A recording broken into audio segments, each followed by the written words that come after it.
अस्सलाम वालेकुम स्टूडेंट्स, उम्मीद करते हैं कि आप सब खैरियत से होंगे। अच्छा जी, आज का जो हमारा टॉपिक है क्लास 10th का, वो है जी the mechanism of breathing.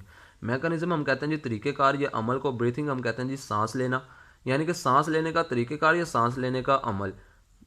The mechanism of breathing में जो हमारे पास जो फर्स्ट डेफिनेशन गिवन है वो है जी ब्रीथिंग की। तो ब्रीथिंग की डेफिनेशन कुछ इस तरह से है: physical movement associated with the gaseous exchange.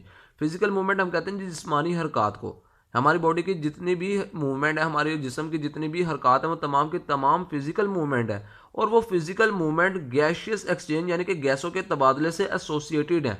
Associated हम कहते हैं जी मिली हुई हैं, जुड़ी हुई हैं, कनेक्टेड हैं। गैशियस एक्सचेंज मीन यानी कि हमारी बॉडी में ऑक्सीजन का एंटर होना और हमारी बॉडी से कार्बन डाइऑक्साइड का बाहर जाना या बाहर निकलना, ये गैशियस एक्सचेंज है, ये गैसों का तबादला है। हमारी जो फिजिकल मूवमेंट है, हमारे जिस्म की जितनी भी फिजिकल मूवमेंट है, वो तमाम के तमाम गैशियस एक्सचेंज से कनेक्टेड हैं, गैशियस एक्सचेंज से मिली हुई हैं, गैशियस एक्सचेंज से एसोसिएटेड हैं। फिर हम कहते हैं जी ब्रीथिंग जो है वो इनवॉलंटरी एक्शन है। इनवॉलंटरी एक्शन हम ऐसे एक्शन को कहते हैं जो हमारे कंट्रोल में ना हो। जिस तरह की हमारी हार्ट बीट है तो वो हमारे कंट्रोल में नहीं है, इसी तरह जो ब्रीथिंग है वो हमारे कंट्रोल में नहीं है। हम कुछ टाइम के लिए अपनी ब्रीथिंग यानी कि सांस को रोक सकते हैं, लेकिन हम ज़्यादा देर तक अपने सांस को रोक नहीं सकते। इसलिए कहा जाता है जो ब्रीथिंग है वो इनवॉलंटरी एक्शन है, यानी कि जो ब्रीथिंग है वो हमारे कंट्रोल में नहीं है। उसके बाद है जी कि ब्रीथिंग के फेस। तो ब्रीथिंग के टू फेस हैं जी। फर्स्ट वन है जी इंस्पायरेशन, यानी कि हमारी बॉडी में एयर का एंटर होना, और एक्सपायरेशन यानी कि हमारी बॉडी से एयर का बाहर निकलना। हमारी बॉडी में एयर का एंटर होना इंस्पायरेशन, और हमारी बॉडी से एयर का बाहर निकलना ये एक्सपायरेशन। इंस्पायरेशन को हम इनहेलेशन भी कहते हैं और एक्सपायरेशन को हम एक्सहेलेशन भी कहते हैं। इंस्पायरेशन को हम इनहेलेशन भी कहते हैं और एक्सपायरेशन को हम एक्सहेलेशन भी कहते हैं। अब हम ये दोनों के दोनों जो फेज हैं, अब हम इनको डिस्कस करते हैं। सबसे पहले है जी इंस्पायरेशन, जिसे हम इनहेलेशन भी कहते हैं। इंस्पायरेशन ने मैंने पहले भी बताया कि हमारी बॉडी में एयर का एंटर होना, इसे हम कहते हैं जी इंस्पायरेशन। इंस्पायरेशन के दौरान जो हमारे रिब्स के मसल्स हैं, जिन्हें हम इंटरकोस्टल मसल्स भी कहते हैं, वो कॉन्ट्रैक्ट करते हैं और हमारी जो रिब्स हैं वो रेज कर जाती हैं, यानी कि वो अपवर्ड साइड पे मूव कर जाती हैं। फॉर एग्जांपल, ये हमारी रिब्स थी, इस तरह से हमारे रिब्स के मसल ने कॉन्ट्रैक्शन का प्रोसेस किया, और जैसे ही कॉन्ट्रैक्ट हुए हमारे रिब्स के मसल, तो वो एकदम से हमारी रिब्स जो हैं वो अपवर्ड साइड पे मूव कर गई। उसके बाद जैसे ही हमारे रिब्स की जो मसल्स हैं वो कॉन्ट्रैक्ट करेंगे और हमारे रिब्स जो हैं वो रेस कर जाएंगी, यानी कि अपवर्ड साइड पे मूव कर जाएंगी। जो हमारा डायाफ्राम बिल्कुल उसी वक्त, एट द सेम टाइम, बिल्कुल उसी वक्त डायाफ्राम जो होगा वो भी कॉन्ट्रैक्ट करेगा, और वो कॉन्ट्रैक्ट करके लोअर साइड पे मूव कर जाएगा। डायाफ्राम की शेप जो हमें पता है वो होती है जी डोम शेप, यानी कि गुंबदनुमा शक्ल।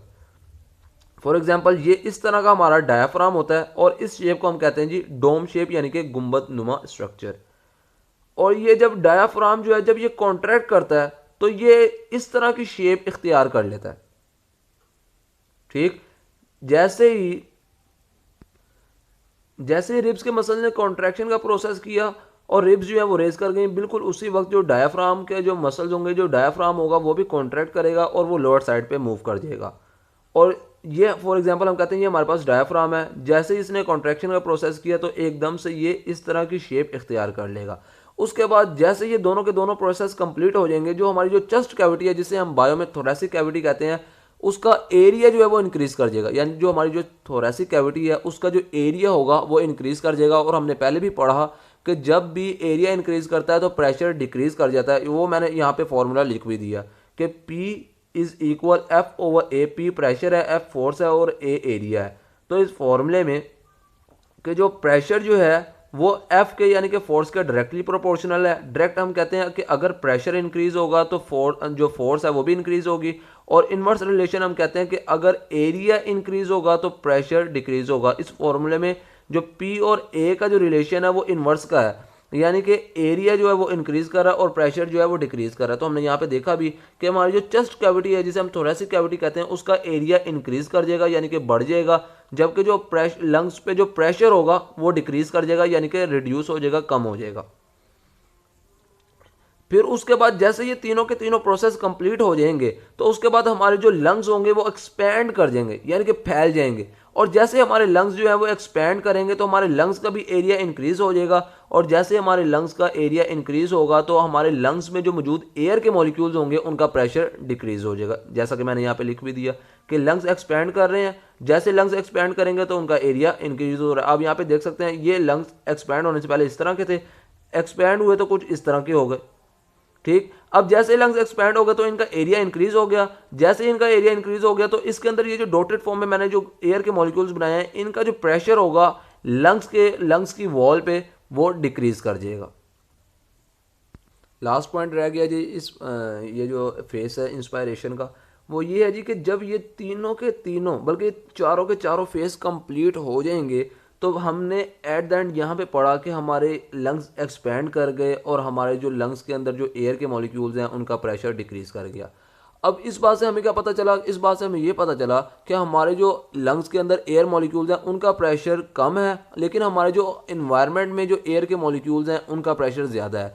चूँकि हमें पता है कि हर चीज़ ज़्यादा से कम की तरफ जाती है, तो इसी तरह जो हमारे इन्वायरमेंट में जो एयर के मॉलिक्यूल्स मौजूद हैं जिनका प्रेशर ज़्यादा है वो हमारे लंग्स के साइड पे, वो हमारी बॉडी के साइड पे, वो हमारी बॉडी के अंदर मूव करेंगे। तो यहाँ पे कुछ इस तरह से लिखा है the air from outside rushes into the lungs, यानी कि जो हमारे जो इन्वायरमेंट में जो एयर के मॉलिक्यूल्स मौजूद होंगे वो एयर जो है हमारी बॉडी में हमारे लंग्स में मूव करेगी, ताकि हमारे लंग्स के अंदर जो एयर के मॉलिक्यूल्स का प्रेशर है वो और हमारे जो हमारे इन्वायरमेंट में जो एयर के मॉलिक्यूल्स का प्रेशर है वो दोनों को दोनों इक्वल हो जाएं।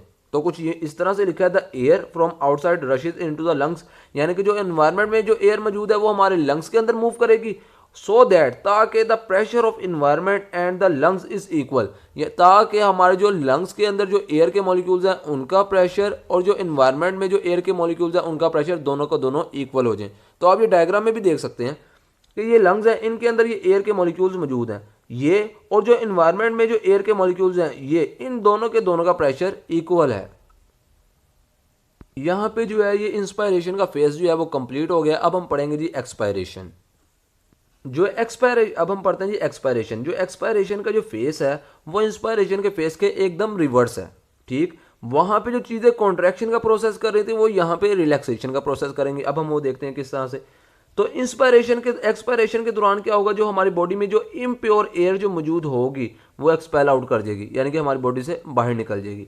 इम्प्योर एयर हम ऐसी एयर को कहते हैं जिसमें कार्बन डाइऑक्साइड की कंसंट्रेशन ज़्यादा हो।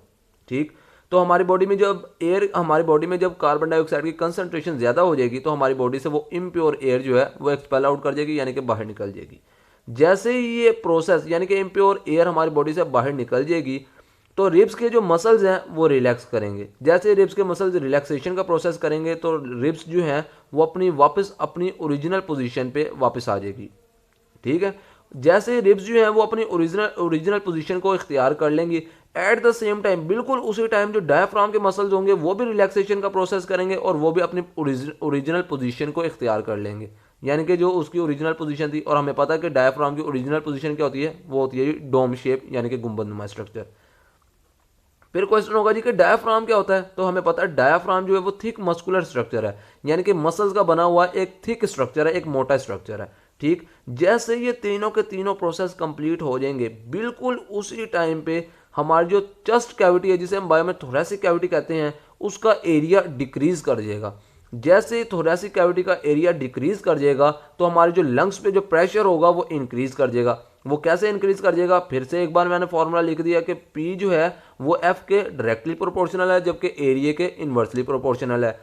अगर एरिया कम होगा तो प्रेशर ज़्यादा होगा। यहाँ पे हम देख रहे हैं कि हमारी थोरेसिक कैविटी का जो एरिया है वो कम हो रहा है, तो फिर इसका मतलब हुआ कि जो हमारे लंग्स पे जो प्रेशर होगा वो ज़्यादा हो जाएगा।